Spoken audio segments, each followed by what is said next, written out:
I am Jake Turner, 32 years old, and for most of my life, I have been the family disappointment. When everyone expected me to follow my father into medicine or chase academic glory like my sister Yolanda, I chose the military instead. What my family never understood was that I found my true calling there.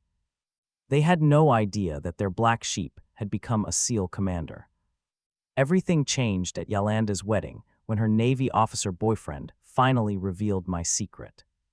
Before I tell you how my family finally discovered who I really am, let me know where you're watching from and hit that subscribe button if you've ever felt underestimated by the people closest to you.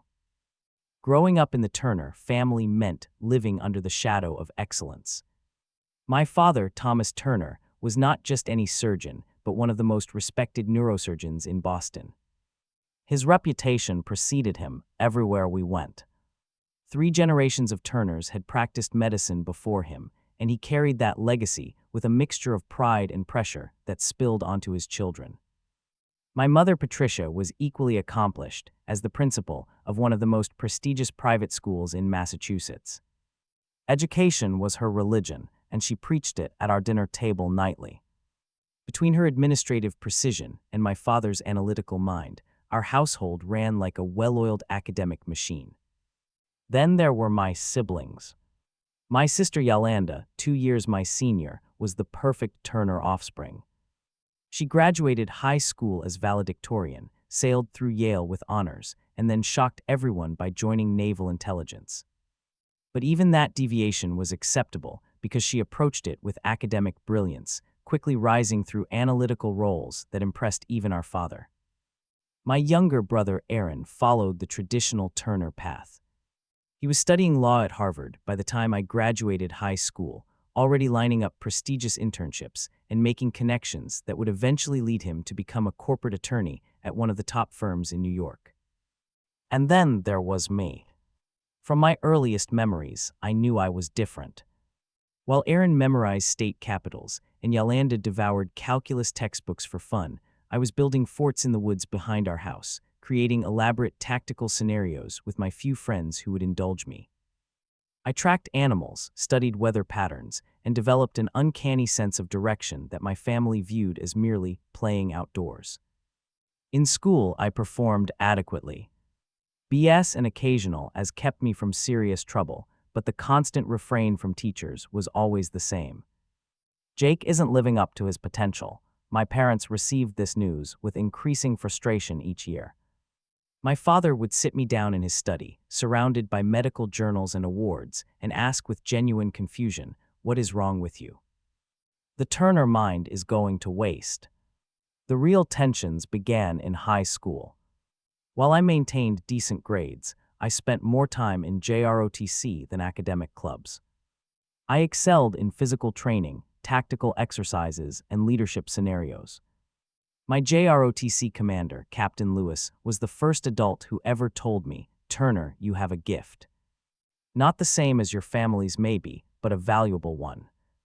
Those words were a lifeline during family dinners where achievements were currency, and I was perpetually bankrupt.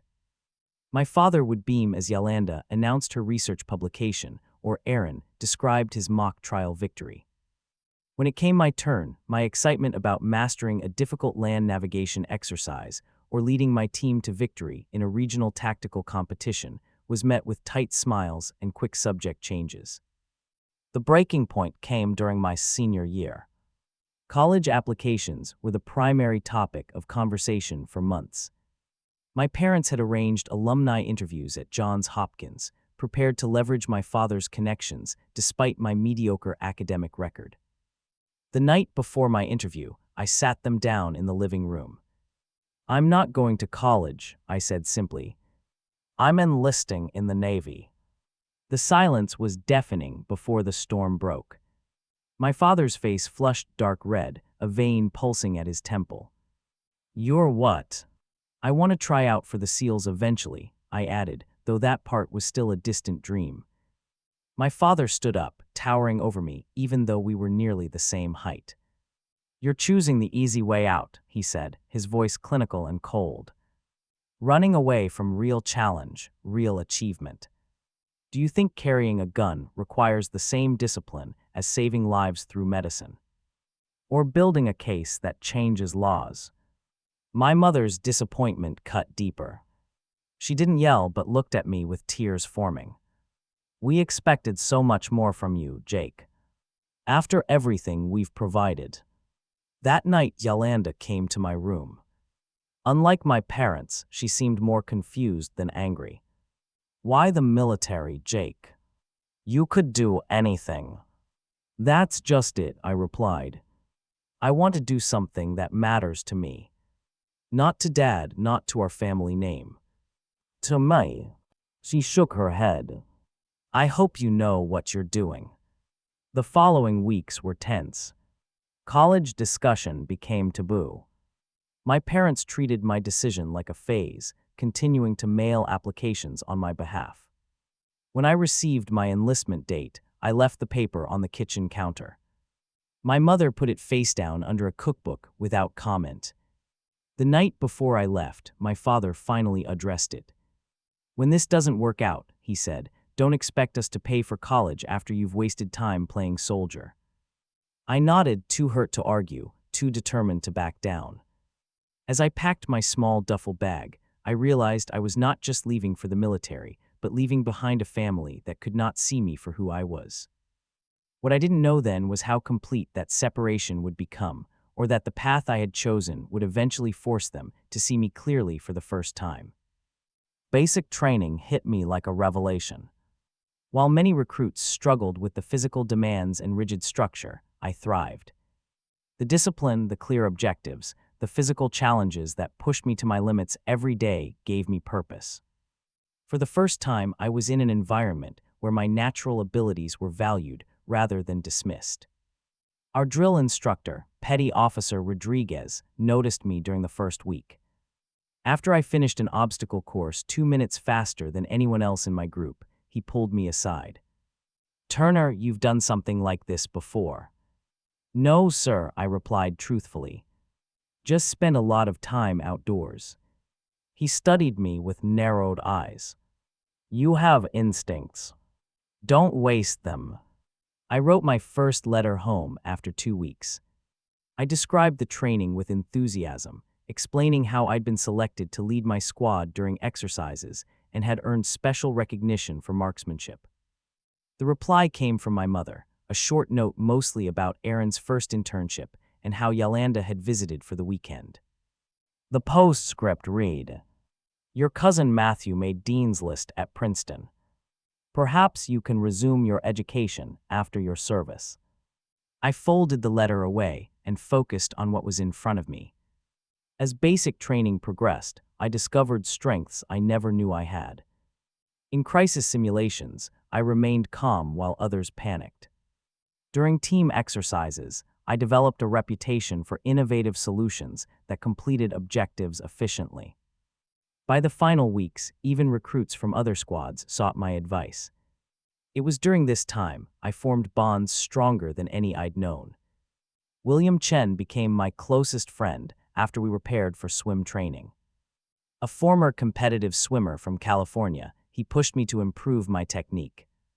Darius Washington, a quiet powerhouse from Georgia, completed our trio. The three of us became inseparable, challenging each other daily to exceed the standards. You ever think about trying for the teams? Darius asked one night as we cleaned our quarters. By the teams, everyone knew he meant the SEALs. Sometimes, I admitted, though it had become more than a passing thought. William snorted. Sometimes. Man, the instructors practically drool when they watch you work. You were born for that. Their confidence in me was another new experience. In their eyes, I wasn't the Turner family disappointment. I was simply Jake, the guy they trusted to have their backs. My first deployment came faster than expected. Our unit was sent to support operations in a volatile region where insurgent activity had spiked. 3 weeks in, our convoy was ambushed on a routine transport mission. When the light vehicle was hit, instinct took over. I directed covering fire, organized the injured for evacuation, and led 2 team members back to retrieve a stranded soldier. Under heavy fire, we extracted everyone without further casualties. The letter of commendation surprised me. My commanding officer, Lieutenant Commander Briggs, presented it personally. "Turner, that was textbook perfect under pressure. Have you considered special warfare programs?" "I've thought about it, sir," I replied. He nodded. "I'm recommending you. You have a rare combination of physical ability and tactical thinking. Don't waste it." That night, I called home for the first time in months. My mother answered, sounding distant through the poor connection. "I've been recommended for SEAL training," I said, unable to keep the pride from my voice. "Is that dangerous?" she asked immediately. "It's selective," I responded, sidestepping her question. "Very few make it through." "Just be careful," she said. "Your brother has been offered junior partnership track, by the way. Youngest in the firm's history." The conversation ended shortly after. I sat on my bunk, the phone still warm in my hand, feeling the distance between my two worlds growing wider. Bud S training was everything I'd heard about and worse. The brutal conditioning phase weeded out half the candidates within weeks. Cold water immersion, endless runs in soft sand, boat carries that turned muscles to jelly. Yet with each challenge, I felt more certain I was where I belonged. Hell Week nearly broke me, as it does everyone. 5.5 days of constant physical activity on less than 4 hours of sleep total. The cold was the worst part. Shivering uncontrollably in the Pacific surf, body temperature dropping to dangerous levels, instructors shouting that all we had to do was ring the bell to end the suffering. I thought of my father's dismissive words. The easy way out. I thought of my mother's tears of disappointment.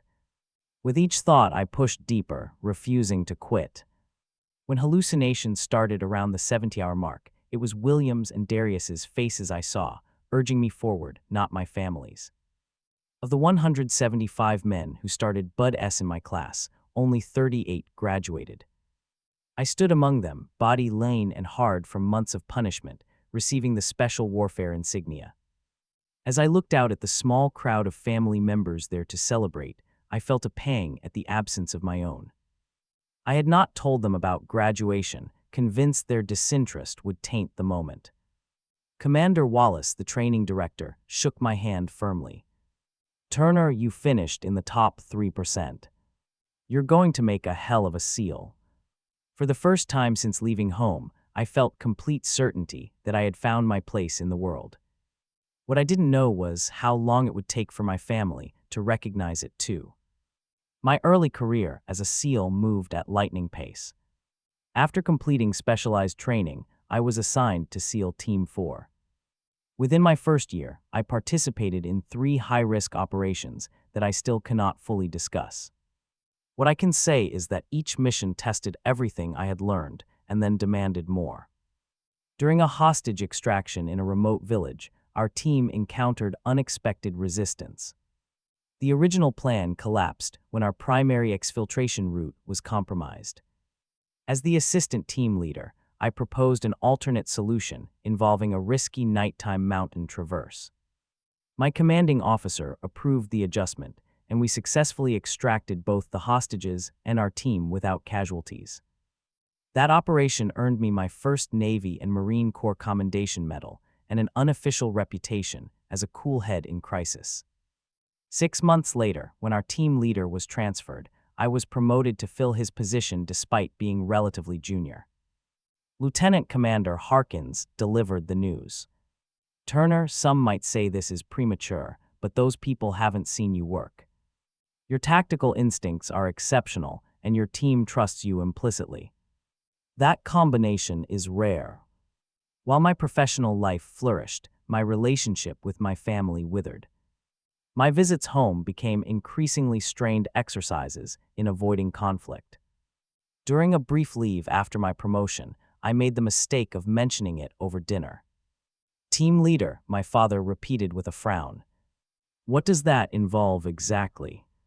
I offered the sanitized version. "I'm responsible for a small specialized unit. We train together and execute missions as ordered. Like a manager at a factory, he said dismissively. Except factories produce something useful. My mother quickly changed the subject. Aaron argued his first major case last month. The partners actually applauded when he won. Later that evening, I found my service photograph on a side table, tucked behind several framed pictures of Yolanda in her Navy dress uniform and Aaron in his law office. The message was clear. Their achievements were display-worthy. Mine was an afterthought. The pattern repeated itself with each visit. At Thanksgiving the following year, my father raised his glass for a toast. To Aaron's new partnership and Yolanda's promotion to lieutenant. The Turner tradition of excellence continues. No mention of my recent return from a classified operation where I'd led the team through 2 weeks behind enemy lines. No recognition of the combat action ribbon added to my service record. I had stopped expecting it, but the sting remained. After dinner, my mother cornered me in the kitchen. "Jake, honey, have you thought about what comes next? You can't be a soldier forever." "SEAL, Mom. Not soldier. Navy." She waved away the distinction. "The point is, when are you going to start building a real career? You're 30 now. Your father has connections at several hospitals that don't require medical training. Administrative roles with real futures." I bit back the response that burned in my throat. How could I explain that I already had a real career? That I led men in situations where our decisions saved lives? That I had found my calling in a world they refused to understand or respect? The final breaking point came during a Christmas visit. Aaron was describing his latest courtroom victory while my father nodded approvingly. "That's using the Turner mind," he said proudly. "Strategic thinking under pressure." I couldn't help myself. I know something about strategy under pressure. The table fell silent. My father's expression hardened. "Playing war games isn't quite the same as intellectual challenge, Jake." "Playing war games," I repeated softly. The classified operations, the lives in my hands, the split-second decisions with permanent consequences all reduced to playing. "What Thomas means," my mother interjected, "is that we always hoped you would use your education for something more substantial."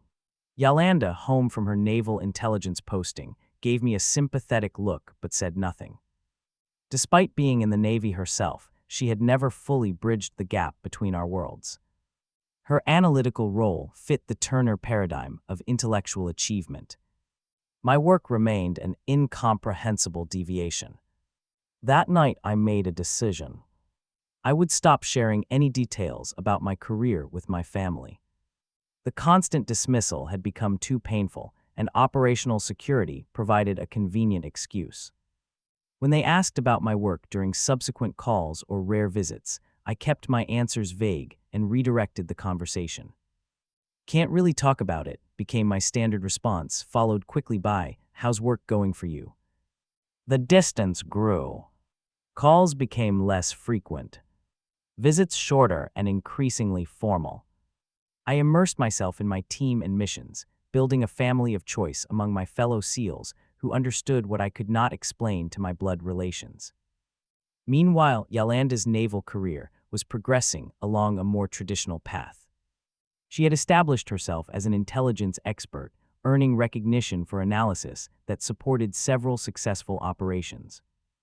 When she called to tell me she was dating a Navy lieutenant commander named Marcus Wilson, I felt a momentary connection to my increasingly distant sister. "He's in naval operations," she explained. "Very bright. Dad is actually impressed with his strategic thinking." "Of course he is," I replied, trying to keep the bitterness from my voice. "Jake," she hesitated. "He knows some guys in the teams. He speaks very highly of what you do." It was the first time anyone in my family had indicated that my service might be valuable on its own terms. A small opening, but not enough to repair years of accumulated damage. As I hung up the phone and prepared to return to my team for mission planning, I wondered if my family would ever truly see me. I had long since stopped serving to earn their approval, but their inability to recognize my path still cast a shadow over my achievements. What I didn't realize was that fate had already set in motion the events that would finally bring everything into the light. My promotion to SEAL Commander came after a particularly harrowing mission in hostile territory. What began as a straightforward intelligence gathering operation deteriorated rapidly when our team discovered an imminent threat to civilian targets. With communications compromised and time critical, I made the decision to expand our mission parameters and neutralize the threat directly. The operation required 3 days of continuous movement through enemy-controlled territory, eliminating multiple targets while avoiding civilian casualties and maintaining our cover. When we finally returned to base, exhausted but successful, I was surprised to find Rear Admiral Keegan waiting for our debrief. "Commander Turner," he said, using a rank I had not yet earned. "Your actions saved countless lives and accomplished objectives beyond your original mission parameters. The Navy needs leaders who can make those kinds of decisions under extreme pressure." 2 weeks later, at 32 years old, I became one of the youngest SEAL commanders in recent history. The promotion ceremony was small and subdued due to security considerations. As I accepted the new rank, I felt a momentary sadness that no family members stood among the small group of witnesses. Not that it mattered anymore. My team was there, and their respect meant everything to me. The weight of command settled heavily on my shoulders. I was now responsible not just for mission success, but for the lives and development of some of America's most elite warriors. I threw myself into the role, determined to be worthy of the trust placed in me. 6 months into my new command, we began planning for a high-value target extraction from one of the most dangerous regions in the world. The intelligence was solid, but the operational challenges were immense. For 3 weeks, I worked virtually around the clock, developing and refining the mission plan, running simulations, and preparing my team for every contingency we could anticipate. During this intense planning period, I missed 2 family events. Aaron's birthday gathering went unacknowledged beyond a hastily sent text message. My mother's retirement party received a brief phone call that clearly disappointed her, though I could not explain that I was simultaneously managing a crisis halfway around the world. "We never know where you are or what you're doing," she complained. "It's like you've disappeared from this family." "I'm serving my country, Mom," I replied, the closest I would come to defending my absence. "So is Yolanda," she countered, "but she still makes time for family." I bit back the explanation that our roles were fundamentally different. That Yolanda's analytical position allowed for regular hours and predictable schedules, while my team operated in the shadows with little notice and no fixed timeline. Instead, I apologized again and promised to visit when I could. The mission planning was in its final stages when I received an elaborate invitation in the mail. Yolanda was getting married to Lieutenant Commander Marcus Wilson, and the ceremony would be held at my parents' home in 3 months. A handwritten note from my sister was enclosed. "Jake, I know you're busy with whatever it is you can't talk about, but this is important. Please be there. Marcus actually admires the SEALs, though I haven't told him much about your specific role. Mom and Dad are making a big production of this, so prepare yourself. Loves, Yolanda." The timing would be tight. Our mission was scheduled for the month before the wedding, and there were countless variables that could delay our return. Still, I requested the leave time, surprising my executive officer. "First time I've seen you ask for personal time in 3 years, Commander," he remarked. "Must be important." "My sister's wedding," I replied simply. He nodded. "I'll make sure it happens barring operational necessity." As the mission date approached, I found myself increasingly anxious about the wedding rather than the operation.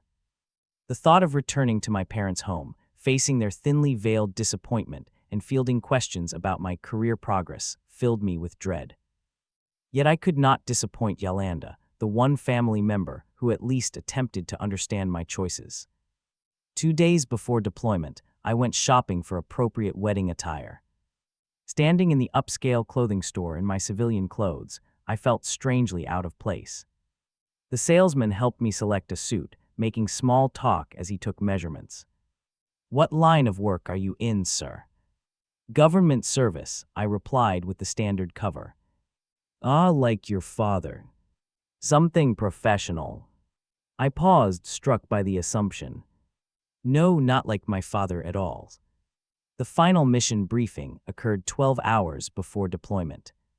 My team sat attentively as I outlined each phase of the operation, contingency plans, and extraction protocols. These men trusted me with their lives, and I would do everything in my power to bring every one of them home safely. "Remember, this is a no-fail mission," I concluded. "The target has critical intelligence that could prevent multiple attacks on American interests. We go in quiet, we secure the package, we come home." Questions? There were few. We had prepared extensively, and my team was among the best in the world at this type of operation. As we broke to make final preparations, my executive officer approached. "Wedding's still on the calendar for your return, Commander. Barring complications, you'll have 3 days to recover before flying out." I thanked him, aware of the substantial effort he'd made to protect that time block. As I packed my gear and prepared for deployment, I found myself caught between two worlds. One where I commanded elite warriors and made life-or-death decisions daily.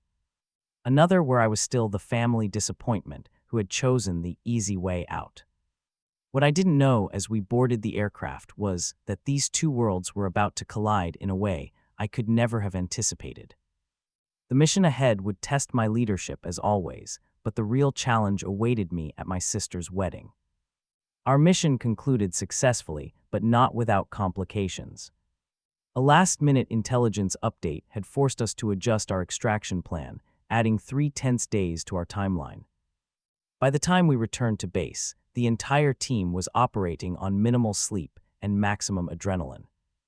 The debriefings were extensive, but true to his word, my executive officer expedited the process to preserve my leave time. "Your sister owes you one, Commander," he said as he signed the final paperwork. "Try to enjoy some civilian time." I arrived at my parents' upscale Boston home the day before the rehearsal dinner. The house looked exactly as I remembered it, the manicured lawn and stately facade projecting the image of success that had always been so important to my family. Taking a deep breath, I rang the doorbell rather than using my old key. My mother answered, her surprise evident. "Jake, we weren't expecting you until tomorrow." "Mission concluded early," I said, using the vague language I always employed for family. She embraced me briefly before stepping back to inspect my appearance. "You look tired. And you've lost weight." Before I could respond, my father appeared in the hallway behind her. "Nice of you to make time from whatever it is you do," he said by way of greeting. "Hello, Dad. Congratulations on Yolanda's wedding." He nodded stiffly, then gestured toward the guest room. "We've put you down the hall. Aaron has the room next to yours." The message was clear. My childhood bedroom had been repurposed, another small sign of my peripheral status in the family. I carried my bag to the guest room, noting the generic decorations and lack of personal touch. A visitor's quarters for a visitor to the family. Dinner that evening was a small family affair before the larger rehearsal dinner scheduled for the following night. Aaron arrived late, rushing in wearing an expensive suit and apologizing about a client emergency. He had grown more polished since I'd last seen him, his manner and appearance screaming corporate success. "Jake," he said with surprise when he noticed me. "Didn't think you'd make it. Yolanda will be thrilled." The conversation flowed around me like water around a stone. My father and Aaron discussed legal precedents and market trends. My mother interjected with updates about family friends and their accomplished children. I ate quietly, offering brief responses when directly addressed. So what exactly are you doing these days, Jake? Aaron asked during a lull. Still with the same unit. Similar position, different responsibilities, I replied evasively. My father snorted softly. Always so mysterious. One might think you were a spy instead of a glorified physical trainer. I felt the familiar burn of anger, but kept my expression neutral. The Navy keeps me busy. Speaking of accomplishments, my mother interjected quickly, did we tell you that Aaron's firm is opening an international office? They're considering him to head the expansion. The pattern was so familiar, it was almost comforting in its predictability. The next morning, I went for a long run to clear my head and prepare for the day ahead. When I returned, the house was already buzzing with wedding preparations. Florists, caterers, and event staff moved purposefully under my mother's precise direction. Yolanda arrived mid-morning, her face lighting up when she saw me in the kitchen. Jake, you made it, she embraced me tightly. I was worried when I didn't hear from you. Wouldn't miss it, I replied, genuinely happy to see my sister. Despite our different paths, she had always been the family member who made the most effort to understand me. Marcus is handling some last-minute Navy business, but will be here for the rehearsal dinner tonight. He's actually excited to meet you. Why? I asked, surprised. She smiled cryptically. Let's just say he has more appreciation for what you do than some people around here. The rehearsal dinner that evening was held at an exclusive restaurant downtown. Extended family and close friends filled the private room, creating a buzz of conversation and laughter. I recognized cousins I hadn't seen in years, aunts and uncles who sent obligatory holiday cards, and family friends who had known me since childhood.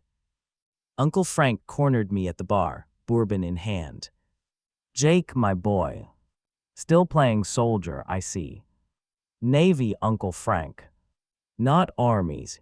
He waved his hand dismissively. Same difference. When are you going to stop playing around and start a real career? Man your age should be established by now. I took a slow sip of my water. I am established. I've been with the same organization for over a decade.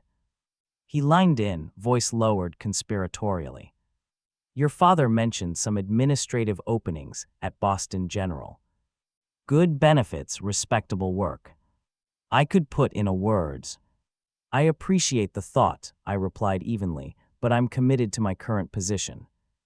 His expression shifted to pity. Well, the offer stands when you're ready for something serious. Before I could respond, there was a commotion at the entrance. Yolanda entered on the arm of a tall, distinguished man in a Navy dress uniform, adorned with the insignia of a lieutenant commander. Marcus Wilson carried himself with the confidence of a career officer, his posture perfect as he greeted the assembled guests. My sister looked radiantly happy as she made introductions. When she finally reached me, her smile widened. And this is my brother Jake. He's in the Navy too, though he can't talk much about what he does. Marcus extended his hand with a respectful nod. Lieutenant Commander Marcus Wilson. Yolanda has mentioned you serve with distinction. His choice of words caught me off guard. Not the dismissive Jake plays soldier I was accustomed to from family, but a professional acknowledgement from one service member to another. I shook his hand firmly. Thank you, sir. Congratulations on your engagement. Drop the sir tonight. We're family now, he replied easily. Perhaps we can talk later. I'd be interested in your perspective on several matters. Before we could continue, my mother whisked them away to greet other important guests. The dinner itself was an elaborate affair with multiple toasts celebrating the couple. My father spoke at length about Yolanda's academic achievements and promising career, Marcus's family background and professional standing, and their bright future together. When the meal concluded and guests began to mingle again, I found a quiet corner to collect my thoughts. The constant reminders of my outsider status had worn me down more than a week of operational stress ever could. My mother found me there, a glass of wine in hand. "Jake, you look so serious.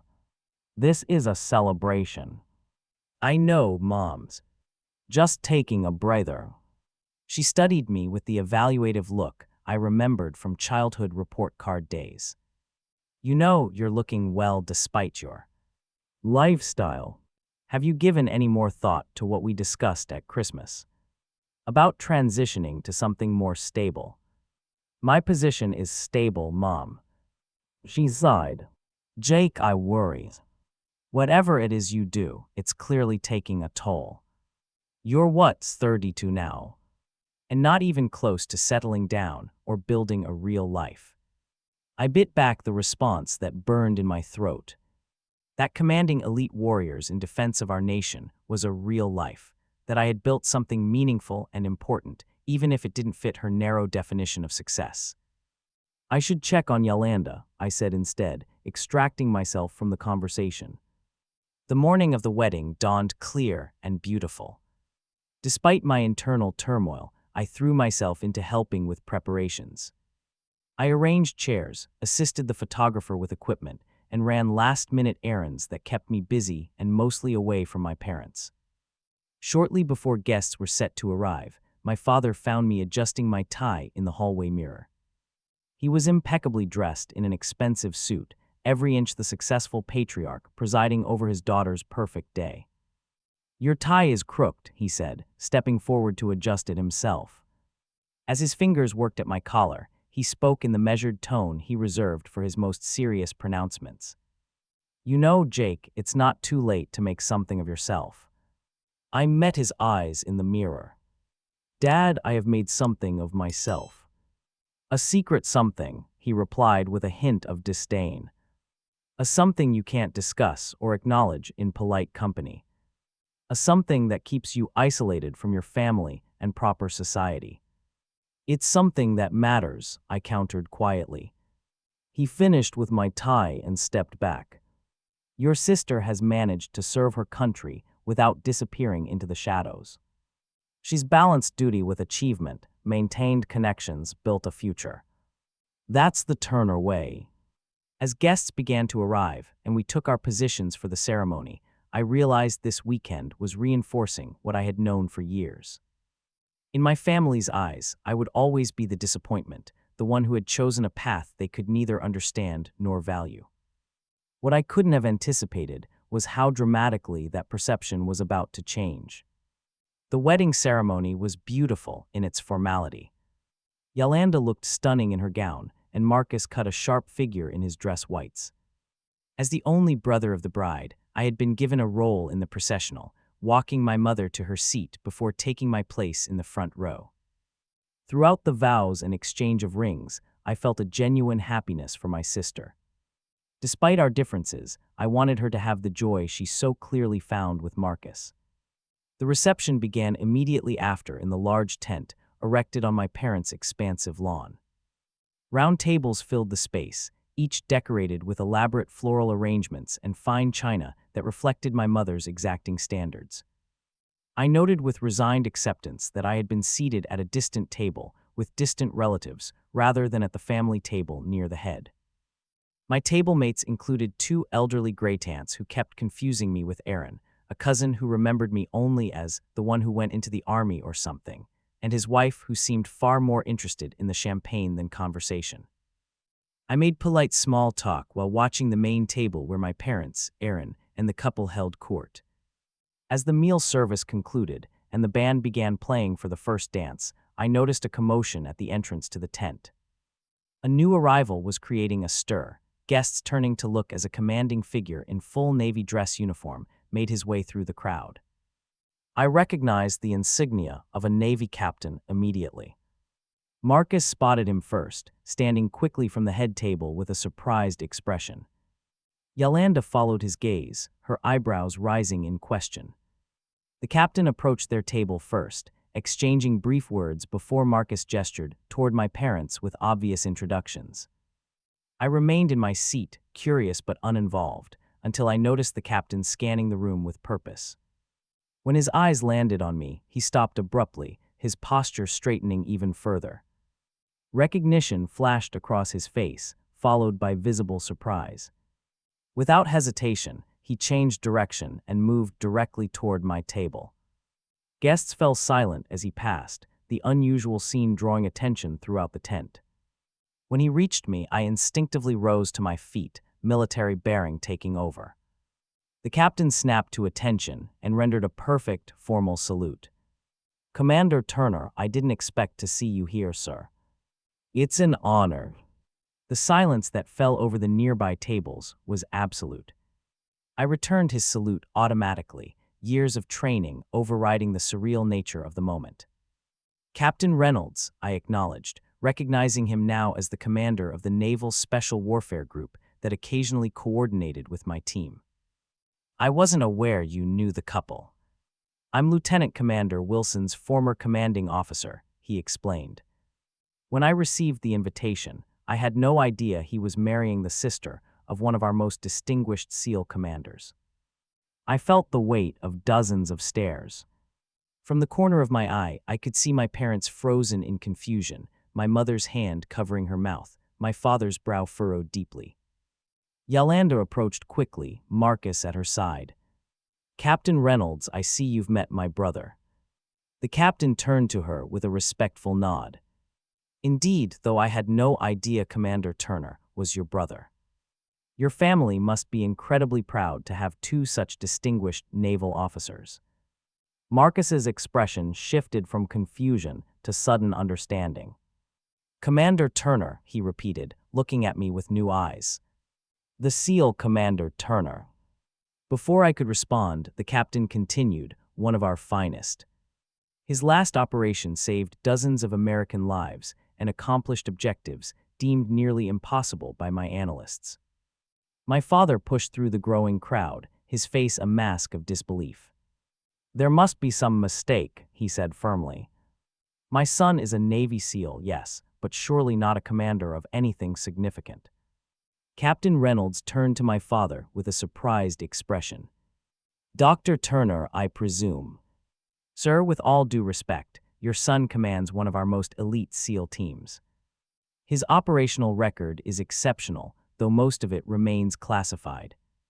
The men under his command would follow him anywhere, and his tactical innovations have been incorporated into our training programs." My mother appeared at my father's side, her eyes wide with shock. "Jake," she questioned softly. I stood rigid, caught between military protocol and family dynamics exploding around me. Marcus broke the tension by stepping forward and executing a sharp salute of his own. "Sir, I've heard about your work from mutual connections. It's an honor to be joining your family." Around us, extended relatives and wedding guests whispered and stared. Uncle Frank, who had dismissed me as playing soldier just the night before, stood open-mouthed nearby. Cousin Matthew, whose Princeton achievements had been compared to my military service for years, looked stunned. Yolanda's eyes filled with tears as pieces fell into place. "This is why you could never talk about your work, why you missed so many family events." "Operational security," I confirmed quietly. "And yes, most of what I do cannot be discussed." Captain Reynolds, sensing the family moment unfolding, addressed the gathering. "The Turner family has given our nation two exceptional officers. It's been my privilege to serve with Commander Turner, whose leadership has been nothing short of extraordinary." As the captain moved away to give us privacy, my father struggled visibly with this new information. His expression cycled through disbelief, confusion, and the beginning traces of understanding. "A commander," he repeated slowly, "of SEAL teams." My mother reached for my arm, her fingers trembling slightly. "All these years we thought." "I know what you thought," I replied evenly. "That I had taken the easy way out. That I was wasting my potential." Aaron pushed through to join our family circle, his expression a mixture of surprise and something else I couldn't identify. "Why didn't you ever say anything?" "Would it have mattered?" I asked simply. "Would a title have changed how you saw my choice?" The question hung between us, unanswerable in the moment. Yolanda broke the tension by taking my hand. I need to introduce my brother properly to some people, she said firmly, leading me toward a group of Marcus's Navy colleagues who now looked at me with undisguised respect. For the remainder of the reception, I existed in a strange new reality. Family members who had barely acknowledged me for years now approached with questions and congratulations. My parents hovered nearby, clearly unsure how to process this revelation about their son they had dismissed for so long. As the evening progressed, I felt a complicated mixture of emotions. There was vindication, certainly, but also sadness for the years of connection lost to misunderstanding. And beneath it all, a quiet anger that it had taken external validation from a superior officer for my family to recognize the value in the path I had chosen. What I didn't yet know was whether this revelation would truly change anything between us, or if it was simply too late to bridge the chasm that had grown over so many years of disconnect and disappointment. The revelation at the wedding reception created ripples that continued long after the guests departed. That night, as workers dismantled decorations and my sister left for her honeymoon, my parents' home fell into an uncomfortable silence. We orbited each other cautiously, the familiar family dynamics disrupted by the new understanding of who I actually was. The following morning, my father asked me to join him in his study. The room had always been his sanctuary, filled with medical journals, awards, and the subtle intimidation of Turner family excellence. I entered to find him standing by the window, looking out at the garden where the wedding tent was being dismantled. "I've been trying to make sense of yesterday," he said without turning. Trying to reconcile the son I thought I knew with the man Captain Reynolds described. I remained silent, letting him find his way through this conversation. "All these years," he continued, "I believed you had chosen a path of least resistance. That you had settled for something beneath your potential." He finally turned to face me. "I've been wrong about you all these years." The admission hung in the air between us, decades of dismissal and disappointment distilled into a simple acknowledgement. "Why didn't you tell us?" he asked. "Would it have mattered?" I countered. "Would knowing my rank have changed how you viewed my choice to serve?" He considered this, then shook his head slowly. "Perhaps not initially, but it might have opened my eyes sooner to the fact that you found your own path to excellence." We talked for over an hour, the longest real conversation we'd had in years. He asked questions about my training, my responsibilities, the selection process for my position. For the first time, he listened without judgment or comparison, seeking to understand rather than evaluate. As our conversation concluded, he did something unexpected. He extended his hand formally across the desk. "I owe you an apology, Jake. Not just for yesterday, but for years of failing to see you clearly." I took his hand, feeling the beginning of a shift in our relationship. "Thank you for saying that." My mother's approach was more emotional. She found me on the back porch that afternoon, sitting with a cup of coffee and watching birds at the feeder she had maintained since my childhood. "Jake," she began, her voice thick with emotion, "I keep thinking about all the times you came home and we barely asked about your work, your life." "It's okay, Mom." "No, it's not." She sat beside me, tears forming. "We were so fixated on our definition of success that we missed who you actually became.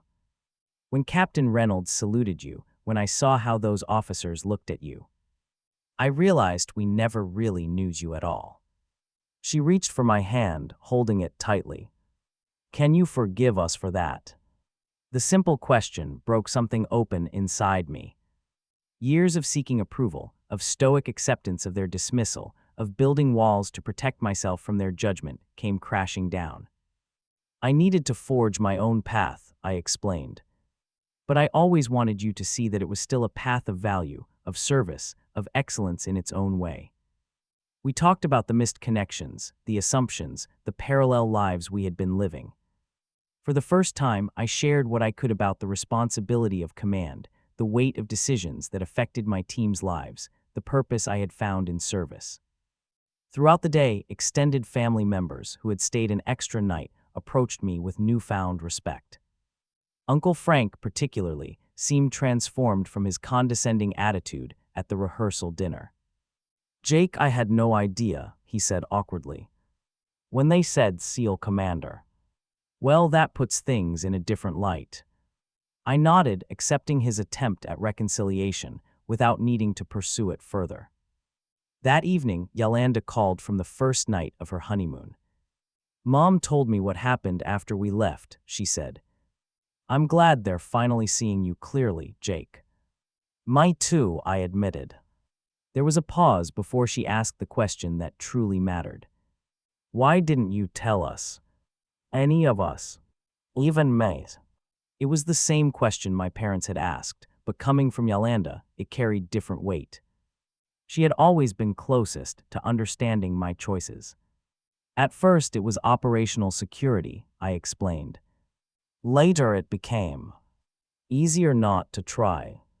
Every time I came home, I was reminded that what mattered to me didn't seem to matter to any of you. After a while, it seemed pointless to keep trying to bridge that gap. "I'm sorry," she said simply. "I should have tried harder to understand, to really see what you were building." The following day, before my return to duty, my parents organized an impromptu family gathering. Aaron arrived early, still processing the revelation about his brother, whom he had subtly dismissed for years. "I've been thinking about our conversations over the years," he admitted as we helped set up for the meal. "How I always talked about my cases, my career trajectory, while you just listened. I never really asked about your work beyond superficial questions." "It's water under the bridge," I assured him. He shook his head. "No, it matters. We're brothers, and I never took the time to understand your world." "That stops now." The gathering itself was subdued compared to the wedding festivities, but carried more genuine connection than any family event I could remember. My father, typically reserved with praise, made a point of engaging me in conversation about leadership challenges, drawing parallels between his surgical team and my operational unit. Different contexts, he acknowledged, but similar principles. Building trust, making decisions under pressure, carrying responsibility for outcomes. My mother, watching us discuss these connections, smiled with a mixture of happiness and regret. Later, she pulled me aside. "We wasted so many years looking at what we thought you should be, instead of seeing who you actually are. We have time to change that," I assured her. As the gathering concluded, and I prepared to leave for my flight back to duty, my father approached with something in his hand. It was a small, polished wooden box. "This was my father's," he explained, opening it to reveal an antique compass. "He gave it to me when I completed medical school, said it represented finding my true direction in life." He placed the box in my hand. "I think he would agree you found yours." The gesture, simple but profound, represented a turning point in our relationship. Not complete healing, but the beginning of mutual respect and understanding. During the drive to the airport, I reflected on the journey that had brought me to this moment. From family disappointment to SEAL Commander, from seeking external validation to finding inner certainty about my path. The revelation at the wedding had forced my family to see me clearly, but the truth was, I had already found my worth long before their recognition. As I prepared to return to my team and the responsibilities of command, I carried with me a new sense of wholeness. My two worlds had collided and somehow remained intact, perhaps even stronger for the collision. The approval I had once desperately sought now mattered less than the knowledge that I had built something meaningful on my own terms. The greatest strength, I realized, comes not from others' recognition, but from the quiet certainty of knowing your own purpose. My family had finally seen me clearly, but I had seen myself clearly long before. That was the real victory, the true achievement that no title or rank could ever confer. Have you ever had a moment when people who underestimated you finally saw your true value? Share your story in the comments below. I read every comment and would love to hear how you handled that pivotal moment of recognition. If this story resonated with you, please hit that like button and subscribe to hear more real-life experiences of overcoming others' expectations. Thank you for listening to my journey, and remember that true validation comes from within, not from others' approval.